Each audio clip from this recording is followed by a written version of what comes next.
करणार आता कसं काय करावं भाजपच्या जिल्हाध्यक्षाच्या खर्चाला मंडळीला पांगुळ गावाची झाली आणि बाकीच्या मुस्लिम समाजाला 50-55-60 वर्ष पूर्वी न्याय दिला नाही. ज्या शहाजी बापू पाटलानं ईदगा मैदानाला 4-4.5 कोटी दिलं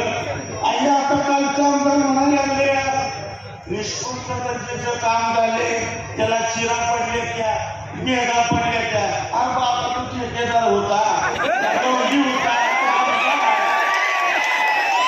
तुझ्या आजारी केलेला आहे तू विचाराने राबवून कसं कसं केलं त्याला मी नाव शिवायचं स्वतः त्याने काय करायची जागच नाही जणू दिले त्याला नाव शिवायचं ठीक आहे राजकारण मला काही पट्टी नाही आज पण मार्केट कमिटीतल्या काय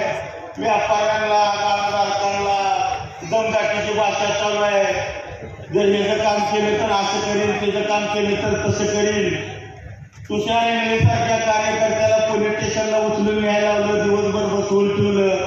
आज काय उमेदवाराला नगरसेवकाला न्यायला लावलं देवेंद्र फडणवीस येणार आहे म्हणून ह्यांना न्यायला लावले बरं काय नेलं असतं बरं वाटलं असतं परवा नेलं असतं बरं वाटलं असतं काय हे बॉम्बला किती घातलं काय आतंक वाटलं तू किती वकिलांना डॉक्टरला उमेदवारी दिल्या त्या आई कुठलं राजकारण करले सांगोला दादागिरीची भाषा कधी तिथं चालणार नाही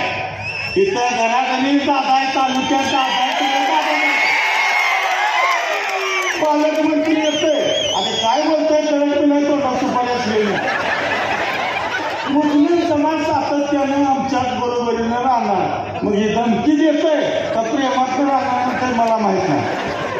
भाजप सोबत कशासाठी मुस्लिम समाजाने राहायचं आहे पूर्ण देशात दलित मुस्लिमाचा भोगा केलाय तुम्ही कुठंच काय ठेवलेला आहे मशिदी पाळायला लागलाय मदरसे पाळायला लागलाय बोर्ड काढायला लागलाय तुम्हाला त्यांच्या नमाज पडण्याची अडचण आहे अरे ज्याचं त्याचं धार्मिक हे आहे आस्था आहे ज्याच्या त्याच्या हेनं चालले 18 पगड जातीला सर्व समाजाला घेऊन बरोबर राजकारण करणारा खरा नेता असतो आनंदभाऊ मानेचं मी काय सांगायची गरज नाही आनंदभाऊ माने नगराध्यक्ष झाला म्हणजे आपण सगळी नगराध्यक्ष झालो आनंदभाऊ माने नावाने नगराध्यक्ष आहे सगळा अधिकार जनतेला येतं तुम्हाला येतं मला येतं ज्या अर्ध्या रात्री हाताला आपण काम सांगू शकतो माझं ही राहिले माझं ती राहिले कार्यकीर्ती ज्या वेळेला आनंदभाऊ माने नगराध्यक्ष होते काय मला सांगा भ्रष्ट कारभार केलाय कशात पैसे खाल्ले कशात टक्केवारी दिसली आला शिवाजी चौकात मुख्यमंत्र्यांची सभा गोपीचंद पडळकरला बोलवलाय